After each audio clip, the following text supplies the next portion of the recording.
Yeah, good morning. Thank you so much for the far too kind introduction and the invitation. It's wonderful to be here with you this morning. It's a great day for classics, actually. Christopher Nolan's movie, The Odyssey, is coming out today. I strongly recommend it.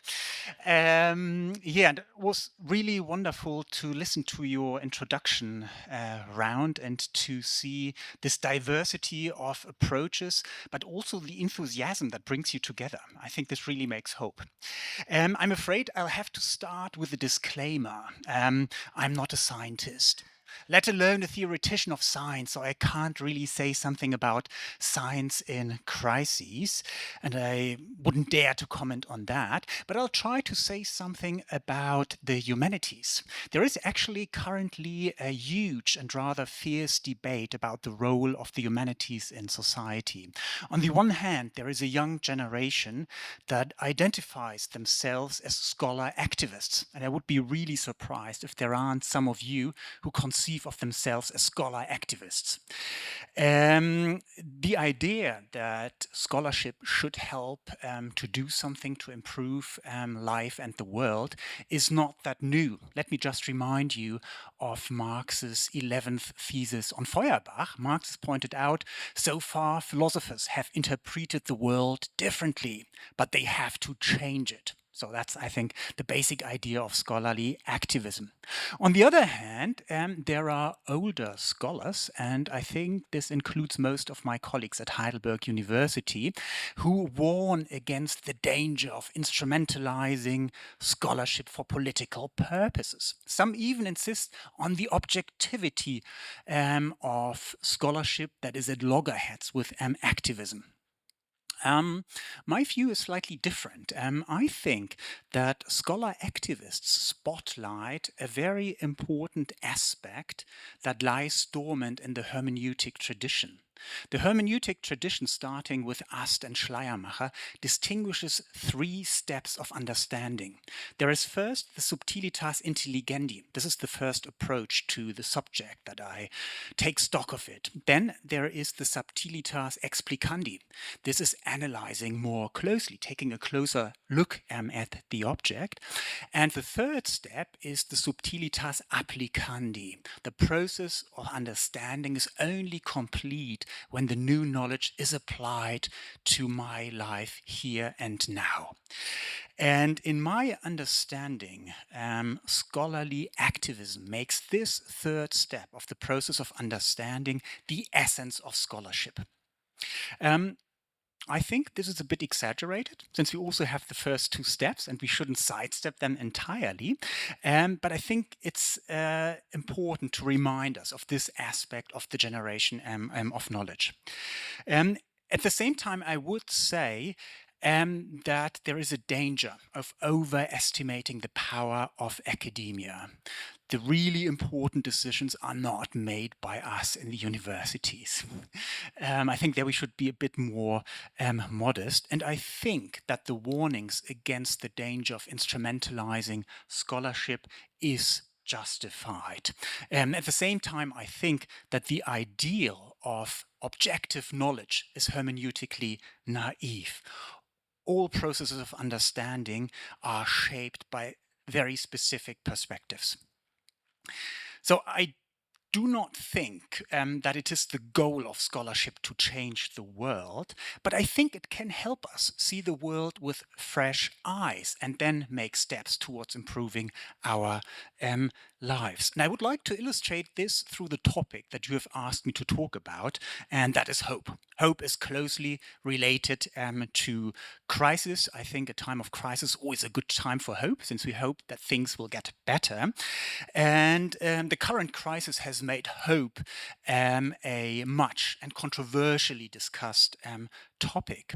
There is a phalanx of philosophers and political scientists who see in hope a crucial resource in our fight against climate change. For example, the Frankfurt philosopher Darrell Moellendorf claims that hopeful politics is the best response to the problems of climate change. In his eyes, and here I quote him, hope is a tonicum against resignation and weakening fear.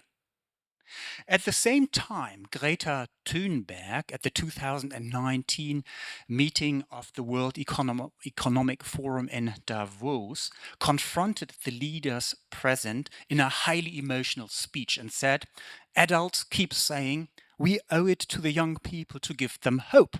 But I don't want your hope. I don't want you to be hopeful. I want you to panic. I want you to feel the fear I feel every day. And then I want you to act." Thunberg is by no means alone. For example, a handbook of the activist group Extinction Rebellion has the title "Hope Dies, Action Begins." Abandoning hope seems to be a prerequisite for saving the world.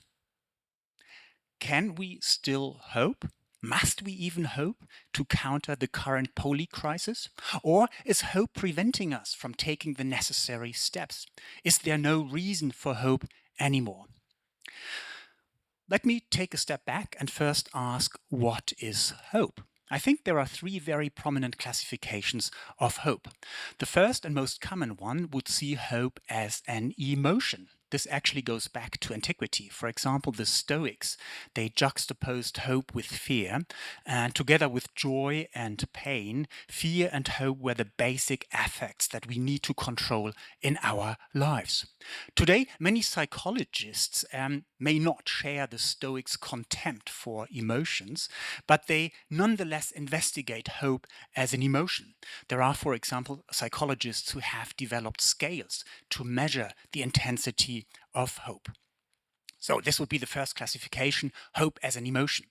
The second one would see hope as a virtue. In his first epistle to the Corinthians, Paul hones in on faith, hope, and charity or love. The church fathers made this triad then the theological virtues, which are God's gift and the ground for the four cardinal virtues: prudence, justice, fortitude, and temperance. Today, this understanding of hope has been reactivated by people like Daryl Moellendorf, who consider hope a political virtue or a civil virtue. Finally, there is a third classification, and that would envision hope as an attitude. Then hope is a mindset that we can adopt and that we can train. I think this understanding is less charged than the one as virtue. Hope would be a disposition that shapes how we act in our lives. Now, I agree, there are certainly hopes that can be classified as emotions, virtues, or as attitudes.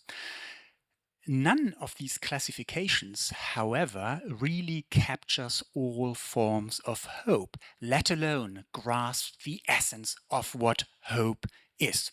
Philosophers have objected to the psychological approach that hope lacks the feeling and the physical reaction that is constitutive of emotion.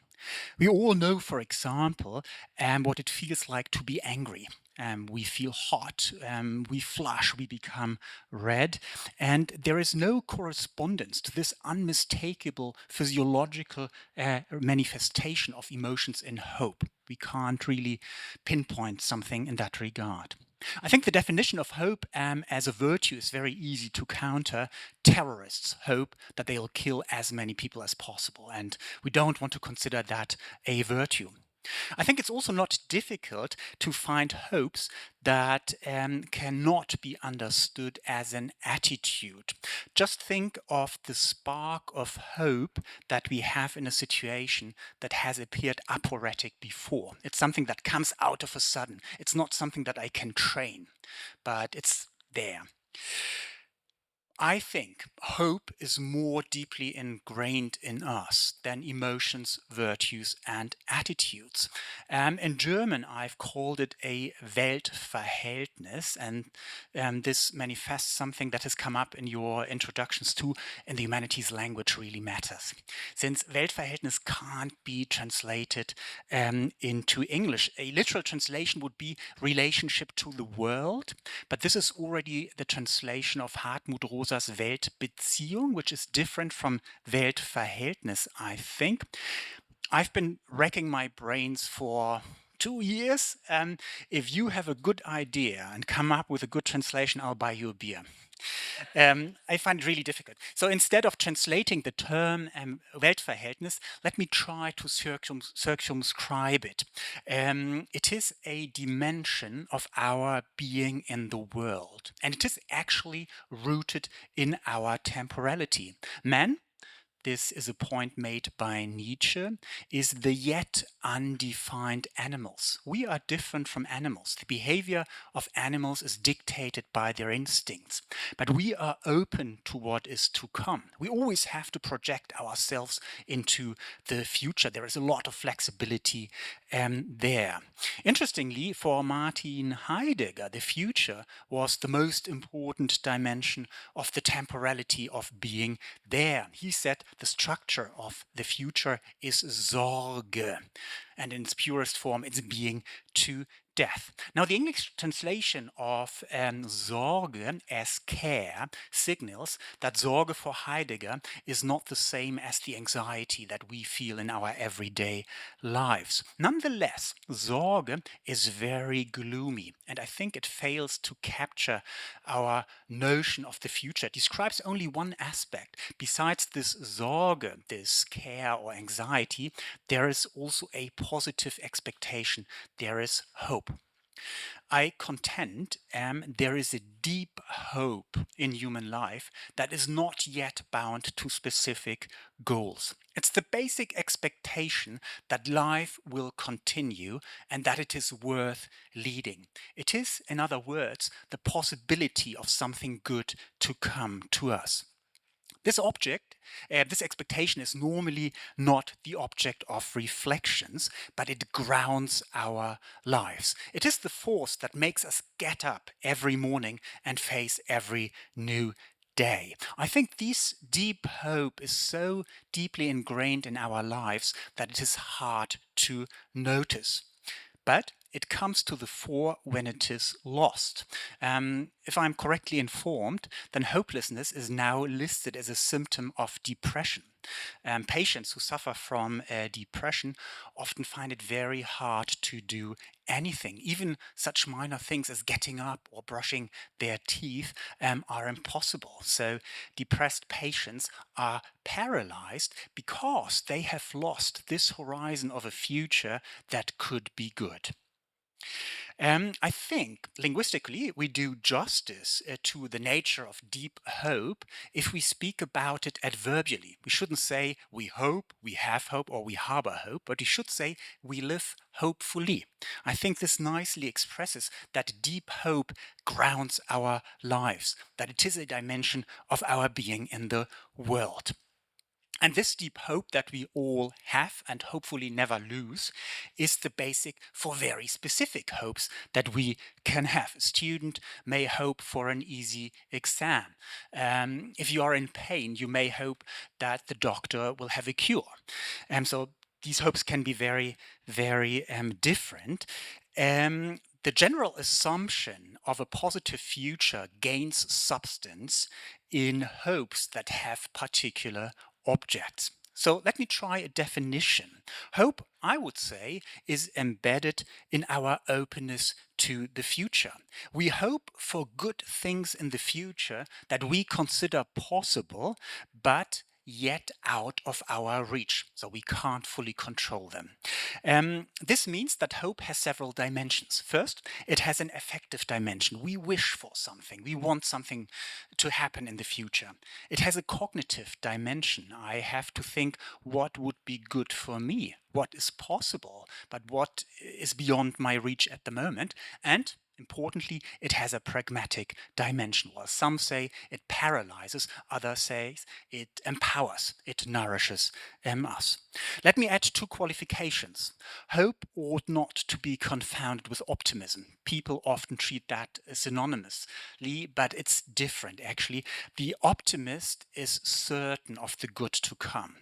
If you're an optimist, you are very sure that something good will happen, but who hopes is not that sure. Otherwise, this person would not hope.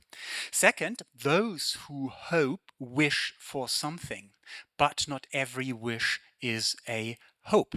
Hope needs to be directed to the future, but our objects of our wishes can also be in the past. I can say, for example, I wish the Shoah had not taken place.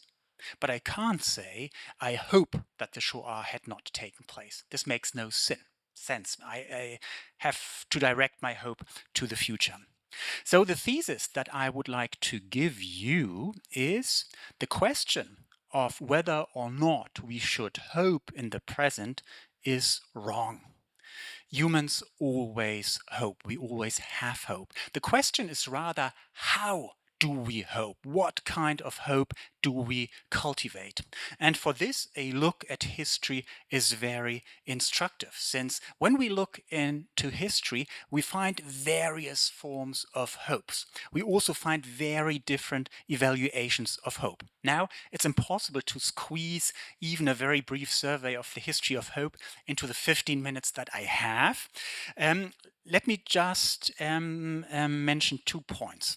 First of all, I, as a classicist, find it really noteworthy that the criticism of hope advanced by Thunberg and other activists has ancient roots. Hope in antiquity is not always, but often associated with illusions. And you have already mentioned the jar of Pandora. It's full of evil, and the only evil that remains in the jar once it's open is hope. And we owe this wonderful story to the archaic poet Hesiod in the 7th century BCE. And in this poem, The Work and Days, Hesiod rebukes his brother. His brother has too much hope, and hoping, he neglects his work. He does not work, but then in the winter he'll run out of food and he'll have to beg. And so Hesiod condemns hope, and he associates it very closely with illusion. This would be the paralyzing pragmatic dimension of hope. Second point I would like to make very briefly is that positive notions of hope are ultimately indebted to a Christian view of hope. The Christian view of hope strongly draws on the Jewish tradition. If you look at the Old Testament, you'll find many stories in which the characters have hope. They have hope in God. And so hope is something positive. And this positive understanding of hope is adopted by the Christian tradition and twisted in a different way. It becomes eschatological. So hope is directed to the kingdom of God, to resurrection, and to the eternal life. For this, Paul is again very, very important. For example, in his epistle to the Romans, Paul forges the very distinct temporality of hope that then becomes formative for the Christian tradition. Hope is defined by a already now and a not yet. Salvation is already there since Christ has died, but we don't fully have it yet. We have to wait for the second coming. So this is an interesting temporal structure that will define the history of hope after Paul. To come to an end and to a conclusion, you're looking at your watch, that's good. I'll give you 2 poems to illustrate the tenacity and the changeability of hope. The first one is one of the most famous poems of Emily Dickinson, one of the most eminent modern poetesses who spent nearly, I think, her entire life in Amherst, rarely left that town, and published only a handful of poems. So most of her work was published posthumously. And one of her most famous poems has the title Hope, and I'll read it out to you.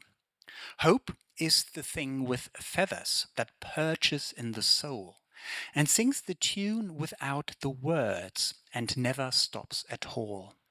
And sweetest in the gale is heard, and sore must be the storm, that could abash the little bird that kept so many warm. I've heard it in the chillest land, and on the strangest sea, yet never in extremity it asked a crumb of me. Whether this is an image for Christian salvation or not, that is debated in scholarship. Emily Dickinson has a very elevated notion of hope. Hope does not need to be fed. It's entirely free from the material dimension. It defies violent storms and it keeps humans warm. Recently, a young American poetess, Caitlin Zider, has composed a counter poem, and I'll read part of that poem to you too. Hope is not the thing with feathers that comes home to roost when you need it most. Hope is an ugly thing with teeth and claws and patchy fur that's seen some shit. It's what thrives in the discards and survives in the ugliest parts of our world, able to find a way to go on when nothing else can find a way in. Hope is not some delicate, beautiful bird, Emily. It's a lowly little sewer rat that snorts pesticides like they were lines of coke and still shows up on time to work the next day, looking no worse for wear.